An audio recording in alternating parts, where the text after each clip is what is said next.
Nitrogen pollution is a huge issue in our world today. We are the Nitro fighters and we are trying to prevent nitrogen runoff from destroying our environment.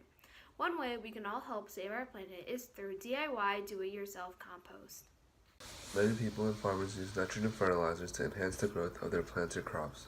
Unfortunately, chemical fertilizers often contain so much nitrogen that plants aren't able to absorb it all. In the end, all that reactive nitrogen is washed away by the rain and contaminates our water. Composting is an effective solution to this because as organic waste, it has just the right amount of nutrients and nitrogen that plants need, and nothing else. If it rains, nothing harmful is being washed away. Compost is essentially an all-natural fertilizer. It can include, but isn't limited to, leaves, grass clippings, newspapers, scrap papers, cardboard, eggshells, fruits, and vegetable scraps. They can all provide vital nutrients for plant growth, and they can be found right at home.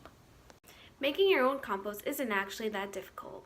First, grab a bin about 3 feet deep. Then, place greens and browns in alternating order. Your greens are going to be, well, green. Greens can include anything from vegetable to fruit scraps. Browns can include leaves, wood chips, or scrap paper. Remember to stir the pile as you go. By the end, there should be more browns than greens. If your compost pile seems damp and smells strange, add more browns to the pile.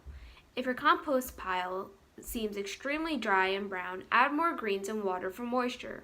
Other than occasionally stirring, you can sit back and relax and watch your compost turn into fresh fertilizer. As you can see, making compost is an easy way to save our environment from nitrogen pollution.